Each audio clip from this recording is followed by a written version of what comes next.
மத்திய அரசுகள் எப்போதும் தமிழகத்திற்கு தேவையான நிதி உதவியை பேரிடர் காலங்களில் கூட அளிப்பதில்லை என்று எதிர்க்கட்சித் தலைவர் எடப்பாடி பழனிசாமி குற்றம் சாட்டியுள்ளார்.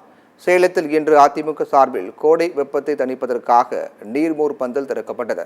எதிர்க்கட்சித் தலைவர் எடப்பாடி பழனிசாமி குடிநீர் பந்தலை திறந்து வைத்து செய்தியாளர்களுக்கு பேட்டியளித்தார்.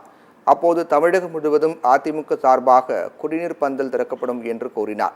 பேரிடர் காலங்களிலும் மற்ற வளர்ச்சி திட்டங்களுக்காகவும் மத்திய அரசிடம் தமிழக அரசு சார்பாக கேட்கப்படும் நிதி உதவி போதுமான அளவில் வழங்கப்படுவது இல்லை என்று இபிஎஸ் தெரிவித்தார். அதிமுக ஆட்சியிலும் புயல் நிவாரண நிதியை வழங்கவில்லை என்று அவர் குறிப்பிட்டார். தமிழகத்தில் போதைப்பொருள் புழக்கம் அதிகரித்திருப்பதால் சட்டம் ஒழுங்கு சீர்குலைந்துள்ளது என்று எடப்பாடி பழனிசாமி குற்றம் சாட்டியுள்ளார். எல்லா அரசுமே புயல் நிவாரணம் கேட்டு மேலே மத்திய அரசுக்கு புள்ளி வரத்தோடு அனுப்பப்படும். அதில் அவர் குறைத்துத்தான் கொடுப்பார். எப்பொழுதும் கேட்ட நிதி கொடுத்ததே கிடையாது. இன்றைக்கு போதைப் பொருள் என்பது ஒரு மிக மோசமான அழிவுக்கு செல்ல வேண்டிய சூழ்நிலை. இன்றைக்கு இந்த போதைக்கு அடிமையாகிய இளைஞர்களும் மாணவர்களும் பொதுமக்களும் அவர் குடும்பமே சீரழிந்துவிடும். அவரும் சீரழிந்துவிடும், குடும்பம் சீரழிந்துவிடும்.